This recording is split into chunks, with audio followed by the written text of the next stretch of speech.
Ce matin, je me réveille dans cet agriturismo exceptionnel sur toute la ligne, que ce soit l'accueil, les repas, le couchage ou l'environnement. Bonne nouvelle, la pluie est partie et je peux enfin avoir une idée de ce à quoi ressemblent les alentours. Allez, c'est parti. Départ de cet endroit super sympa. Ciao, bonne journée. J'étais en compagnie de tout un groupe de BM. Super endroit ici, hein. Tout est fait maison, tout est joli, les chambres sont top. On peut venir en camping-car, on peut venir en tente. Parfait. Le soleil est au rendez-vous pour cette journée. Let's go! Je me fais une petite boucle de bonus là dès le début du matin. C'est un endroit assez connu au-dessus de Doragli avec un point de vue sur la mer. On arrive par derrière la montagne, là, la mer est juste derrière. Je crois que ça devrait être vraiment chouette. En tout cas, ça m'a été recommandé par la personne de l'hôtel où j'étais.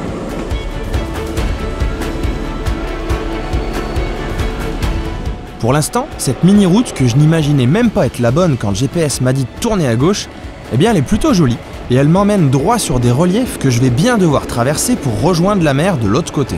Voilà, alors c'est des blocs de béton, une espèce de route comme ça, là. Normalement après, on passe entre des roches. J'arrive au sommet et je sens que ça va être grandiose. Non, 3, 2, 1. Wow. Ok. On m'avait dit que ça valait le coup de venir, mais alors je n'imaginais pas à ce point.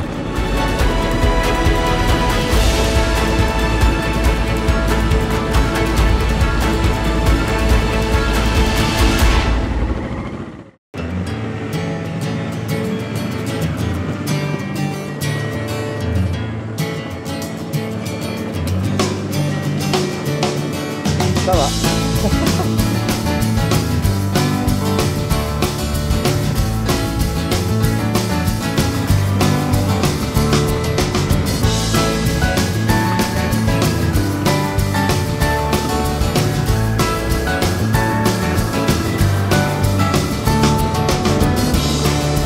La descente est vraiment dingue. J'ai l'impression que je vais terminer dans la mer. Me parlez pas de malheur, hein.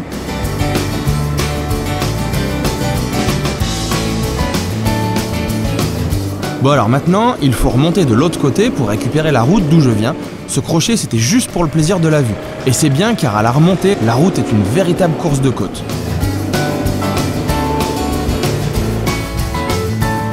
J'enquille ensuite une petite route de liaison bien droite, car je veux aller tester une piste off-road pour voir une sorte de paysage enclavé avec un refuge, enfin un truc sympa. Quand le GPS me dit de tourner à droite sur une sorte de route en bloc de béton, et que ça grimpe droit sur les montagnes, je pense que je ne suis pas loin de ma section.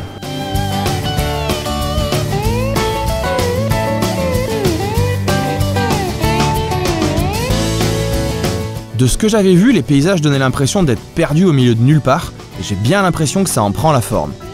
Le béton laisse place à une vieille route bien usée qui se terminera en piste plutôt propre. Je ne suis pas déçu des paysages, on dirait vraiment que je suis dans une sorte de jungle. Apparemment, le coin est bien connu car certains tentent même de venir avec des véhicules pas trop adaptés. Ah bah dis donc, courageux hein.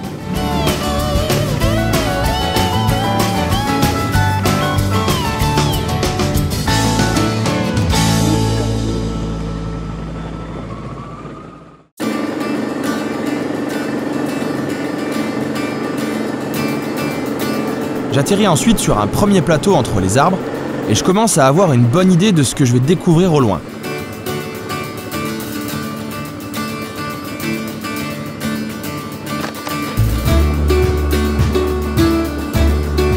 Pour venir ici, on passe vraiment par tout ce qu'ils avaient sous la main.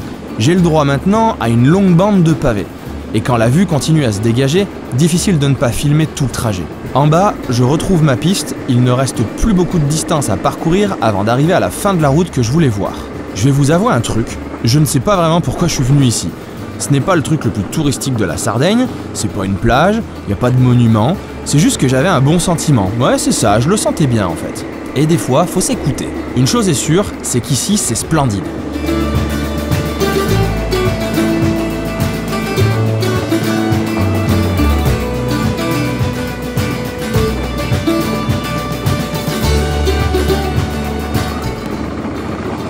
Ah, le truc qui est drôle, c'est que j'ai vu cet endroit à l'hôtel, elle m'a dit ah ouais je connais, c'est sympa.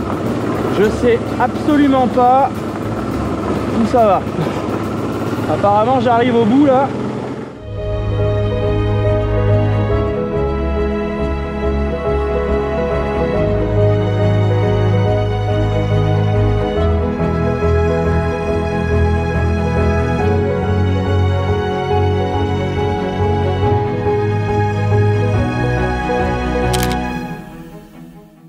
J'ai découvert ce qu'était cet endroit parce qu'il y avait un refuge avec des gens et en fait ils m'ont expliqué on peut faire beaucoup de randonnées, il y a des grottes, il y a un village très ancien, c'est vraiment joli, on est enclavé complètement dans les montagnes.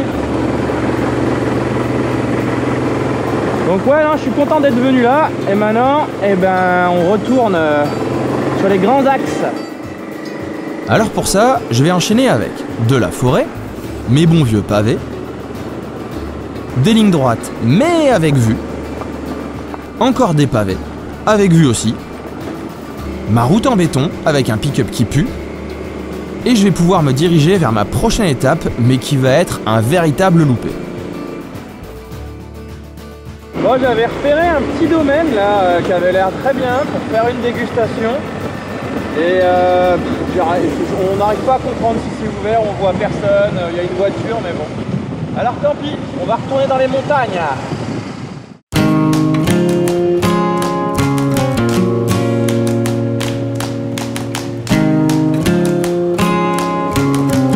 Alors ça c'est très bien.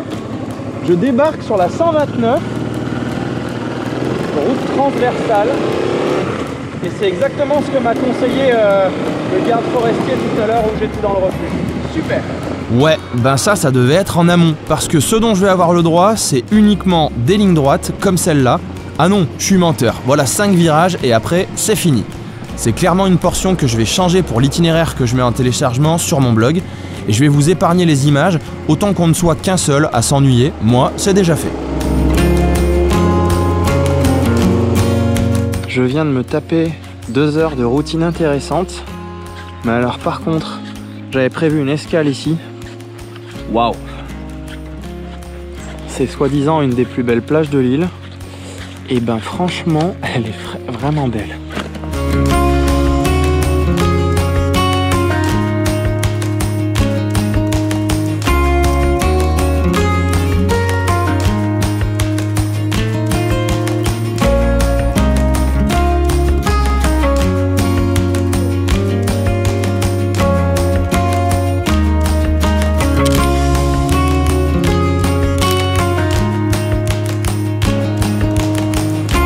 Vous voyez mes 2 heures de route droite de tout à l'heure?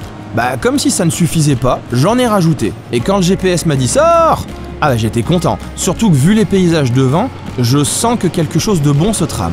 En fait, j'arrive au Lago del Coginas, un truc comme ça. Et à partir de là, ça va être l'extase à moto.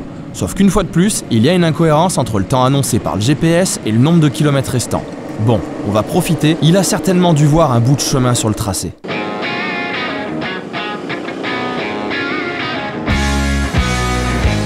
Cette route sillonne en fait à travers le Monte Limbara en direction de Tempio Posania en passant donc par le col de Limbara. Et ça me revient maintenant, cet endroit a été recommandé par le guide du routard, j'avais donc voulu le traverser.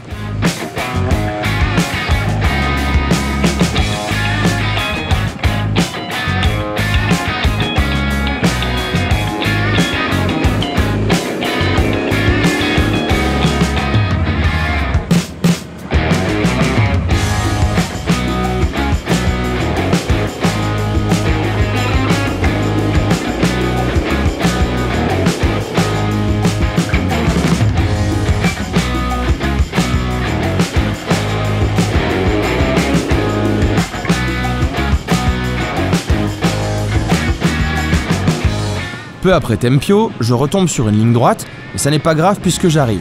Mais je vois des montagnes bizarres au loin. Soyez les bienvenus en Gallura. Et vous allez voir dans le prochain épisode que cette région de la Sardaigne est une vraie pépite. En tout cas moi, je vais en tomber amoureux. C'est comme ça qu'elle m'aura porté le coup de charme final, cette Sardaigne. Ok.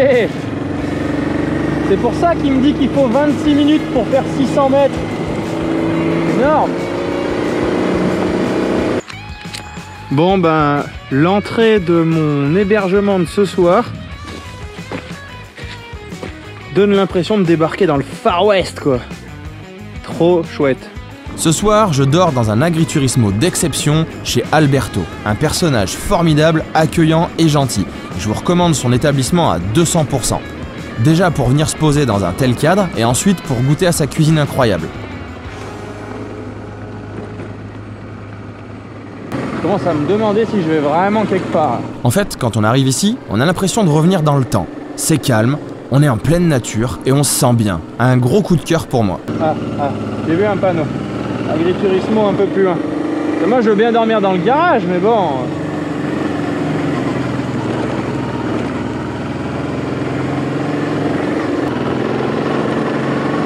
Putain, ça se mérite, hein.